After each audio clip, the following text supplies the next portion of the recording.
So you're trying to tell me that this incredibly cool looking Le Mans racer is a Peugeot?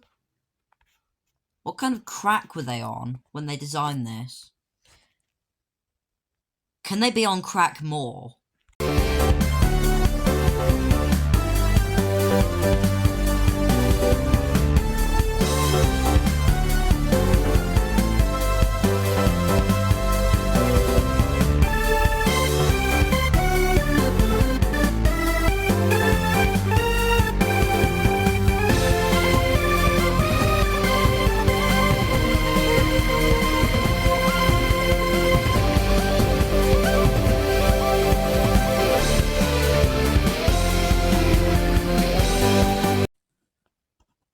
So, welcome back to CDT everyone, it's me Ditto. What we have here is a very cool looking thing from Peugeot. This is CDT's first Peugeot, by the way.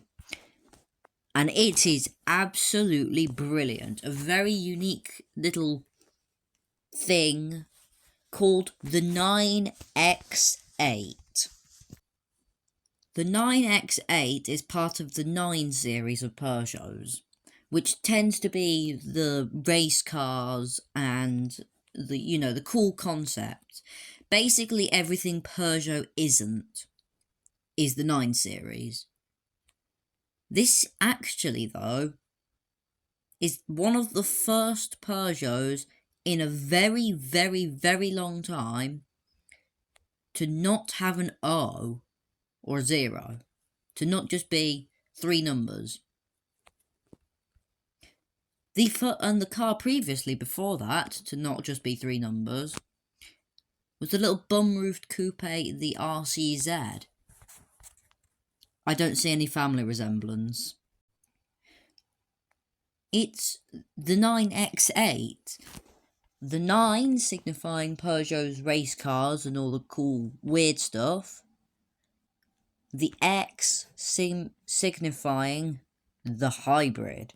And the 8 because it's effectively similar to the 908 race car, which is also Le Mans, but I think it's retired now and been replaced by this. To be honest though, I don't think it's actually based on the 908. I think it's just they didn't want to call it the 9X9. It's the first Peugeot in CDT. And to be honest, I don't think they could have done any better with adding a Peugeot to CDT. I was expecting it to be something like the 205 GTI, or the 405 MI16, or the 505 GTI, or the 504, or the 908, or... yeah, I can name a lot of Peugeots. But you know what? This is so unique, you basically can't tell it's a Peugeot. Maybe from the little, shield crest badge at the front, which has obviously not got the growling lion on it, because copyright. But other than that, it's unique. Now, when we're doing the speed runs, I'm usually in first person, but this is very tight and making me feel quite claustrophobic. I mean, let's just look in this side. Oh no, that's annoying me. Just like with the 919, it looks like there should be 2 seats in there, or 1 central seat. But it's not, it's just sort of a central-ish cabin with the driver pushed over to one side, and that annoys me massively. Got a very detailed interior though. But anyway, power-wise, it's got a lot of it. Thanks to the fact it's hybrid and all-wheel drive, it is very, very quick. That acceleration is blistering. It just basically, you put your foot down, and suddenly the scenery's changed, and you're somewhere else entirely. It is incredible. So quick. And it keeps going like that all the way up to 220. which is achieved very quickly thanks to the massive amounts of acceleration. So yeah, performance-wise, this has got you covered. And as for turns, well, luckily, it's got all-wheel drive. And also luckily, the turn, it's just unmatched. I haven't experienced a car turn this well since I drove the Solus GT and, you know, the 919 and stuff. This is such a good car, and amazingly, it's only, get off the BT62, it's only 6.8 million. It's rated as a 9 handling and it's only 6.8 million for a limited. So this is a seriously cheap limited that's also really bloody good. I like this car a lot. And I have just crashed it. Who's surprised?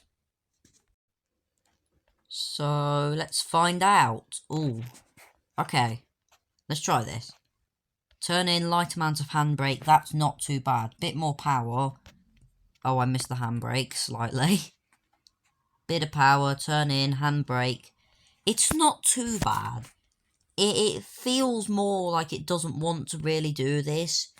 But you know that if you push it too hard, it will probably spin. But in the meantime, if you just want to oh, for God's sake. It's not the best to drift. It's not bad by any means. It's just sort of needs a bit of work. The front sort of feels quite loose. So that's not good. But eventually, while it does take a little time to get used to, you can bring it to heel. Although it is quite dangerous. Oh, there's an egg there. Anyway, so, drifting, not the strong suit for the 9X8. But, will it be unstuck at the circuit? Let's find out. Now, we've already discovered, acceleration-wise, pretty bloody good. And turning-wise, near enough unmatched. And you've got to remember, this is 6.8 million. But just look at it, it's so detailed. This car looks like Foxy's actually put some serious effort into it, or at least whoever's designing it has. I don't know who CDT's main model designer is. I was expecting to be doing about a 38 in this, but all of a sudden, I reckon we could see lower, because this thing just feels so acclimatised to the circuit. I thought it was good on Le Mans. Well, Season 10. But all of a sudden, now it feels even more at home on here. Just sticks to the insides of the bends. Probably shouldn't have braked there. Right, more power down the straight. It has so much power. 37.6 in a 6.8 million quid limited. That is seriously impressive. And with a spanner like me at the wheel as well. I am honestly absolutely adoring this car. I really, really like it. Just look at the thing. So, let me get this straight. Looks, big W. Power, amazing. Feels infinite. Steering, joyous. I love driving this thing. And on a car like this, a Peugeot. Well, this is certainly the most un-Peugeotist Peugeot I've seen in quite a while. This is just brilliant. I haven't driven a car this good in quite some time. It's like a baby 919, only not as lethal. And easier to drive as well. Like, I'm running this car stock, including stock tyres, and yet it was just so easy and nice to drive. I feel connected to it. And for only 6.8 million as well. Massive piece of advice here. Get your hands on one of these, and you will not be disappointed. Thank you for watching. God, this car's good.